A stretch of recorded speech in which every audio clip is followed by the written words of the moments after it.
નમસ્કાર મિત્રો, વિડીયોમાં તમારું હાર્દિક સ્વાગત છે। મિત્રો, આજે ખેડૂતો માટે એક આનંદના સમાચાર લઈને હું આવ્યો છું કે ગુજરાત સરકારે આ એક યોજના મારફત તેની સહાયની અંદર વધારો કર્યો છે। જે 75,000 રૂપિયા મળતા હતા એની જગ્યાએ હવે 1 લાખ રૂપિયા તમને સહાય મળવા બાબતની આ વિડીયો આપણે સંપૂર્ણ જોઈએ।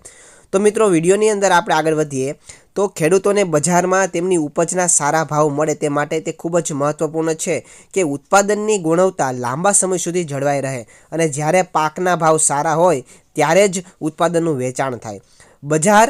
પરંતુ ઘણા ખેડૂતો પાસે લણણી પછી ઉત્પાદનના લાંબા સમય સુધી સંગ્રહ કરવા માટે કોઈ વ્યવસ્થા નથી હોતી અને પરિણામે ખેડૂતોને કુદરતી આફતો અને ઓછા બજાર ભાવને કારણે આર્થિક નુકસાન વેઠવું પડતું હોય છે।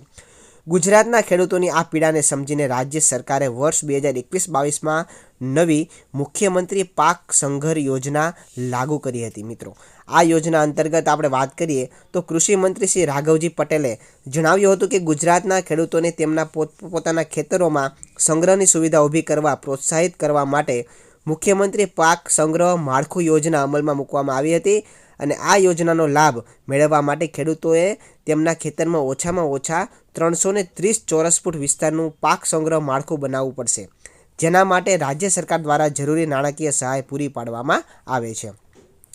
આ યોજના હેઠળ કુલ ખર્ચના 50% અથવા 75,000 રૂપિયાની સહાય આપવામાં આવી હતી। મુખ્યમંત્રી શ્રી ભૂપેન્દ્રભાઈ પટેલના નેતૃત્વ હેઠળની રાજ્ય સરકારે ખેડૂતોને મહત્તમ સહાય મળે તે માટે આ વર્ષે સહાયની રકમમાં વધારો કર્યો છે અને હવે આ માળખું બાંધવા માટે ખેડૂતે આ યોજના હેઠળ કુલ ખર્ચના 50% અથવા 1 લાખ રૂપિયા બેમાંથી જે ઓછું હશે તે સહાય તરીકે આપવામાં આવશે। મુખ્યમંત્રી પાક સંગ્રહ માળખું યોજના હેઠળ વર્ષ 2021-22થી લઈને 23-24 સુધી રાજ્યના 36,600થી વધુ ખેડૂતોને ₹184.27 કરોડથી વધુનું વિતરણ કરવામાં આવ્યું છે અને સહાયની રકમમાં વધારો કર્યા પછી રાજ્યભરના કુલ 13,982 ખેડૂતોને આ વર્ષે આ યોજના હેઠળ પાક સંગ્રહ માળખું બનાવવા માટે પૂર્વ મંજૂરી આપવામાં આવી છે। મિત્રો, ગુજરાતના ખેડૂતો તેમની ખેત પેદાશોને વરસાદ, તોફાન, તીડ અને ચોરી જેવી આકસ્મિક આફતો સામે લાંબા સમય સુધી સુરક્ષિત રાખવા માટે આ યોજનાનો લાભ લઈ શકશે।